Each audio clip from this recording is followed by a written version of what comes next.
Are you still talking about Jeffrey Epstein? This guy's been talked about for years. You're asking, we have Texas, we have this, we have all of the things. And are people still talking about this guy, this creep? That is unbelievable.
This is Donald Trump's first major misstep in his second term.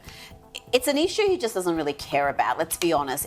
He's focused on issues he sees as far more significant, but the base cares about this. This speaks to so many areas that energizes the base. The fact that you've got this elite cabal of evildoers who are getting away with these hideous acts. I mean, the whole history of Jeffrey Epstein, how he came from nowhere, no wealth, no prominence, to be enormously wealthy and influential. No one can explain that to this day, how that actually happened, how this guy went from, some lowly job to having private planes. He was a maths teacher at a school. Yeah, and having an island and having the biggest house in Manhattan, whatever it is, and having these powerful people who travelled on his Lolita Express.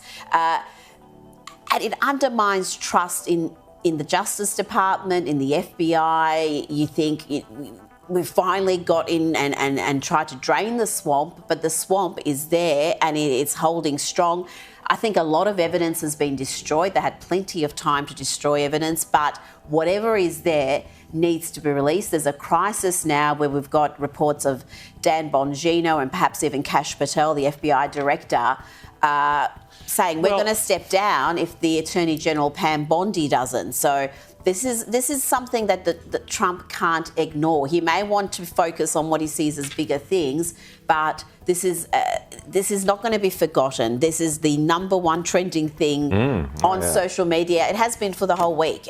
Remember, Rita, that the Trump re-election, or return to power, was in no small part based on promises that there would be action on this. And Kash Patel in 2023 and Dan Bongino and all of these other people were out there on podcasts saying, we know there's a list, we know there's that, and when we come back to power and when Trump gets back in, it's all going to come out. And now Kash Patel is out there just a little while ago. He tweeted basically along the lines of, oh, there's no list, there's nothing to see here, just move on. We had that bizarre performance of Trump in the cabinet meeting the other day where he said, Epstein, they're still talking about this guy? What are you talking about?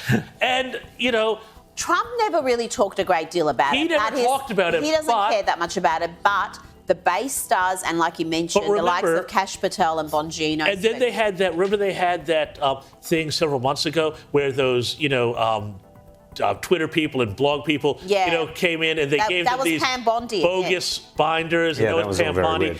Pam Bondi has lost complete control of this situation now. And now for her to say, oh, well, the reason why we haven't released it is because it's all child exploitation material. We don't want to release that because it's that. It's like, well, it doesn't really, it doesn't fit, what we're saying here, what we're being asked to believe here is that Epstein killed himself, or did kill himself, they're now saying, over being charged in this sex ring that doesn't exist, and his girlfriend is still in prison again over the sex ring, the trafficking that didn't exist. And of course, Ghislaine Maxwell, of course, is the daughter of Robert Maxwell, who also mysteriously died under his own weird circumstances. And we know Jeffrey Epstein had cameras throughout his property. There was just mountains of evidence that was there. So these tapes captured nothing. These powerful men who came into his orbit, who went to the island, who were in his Manhattan property, there's nothing about them. I mean, come on. It's not you don't have to be a conspiracy theorist to look at this and say it stinks. The thing is, it's like, if there's nothing there, show us the evidence that there's nothing there. Don't just say there's nothing there. Or because say at this it point, was no one is going to, at this point, no one believes authority on this anymore. Or own up to the fact that the evidence was systematically destroyed. By the Biden administration, fine. Yeah. And I think we also have suspicions, obviously, of just who was handling Jeffrey Epstein. The fact that he had these passports from multiple different countries, you wonder whether the CIA had any involvement in using him to monitor powerful people. Well, could that be? It's going to keep conspiracy theorists going. Conspiracy theorists are going to be going for a long time on this, particularly seeing as, of course, there was on the tape a missing minute. Which minute, you do a missing minute, there was also and you're begging for conspiracy theory for books to be written.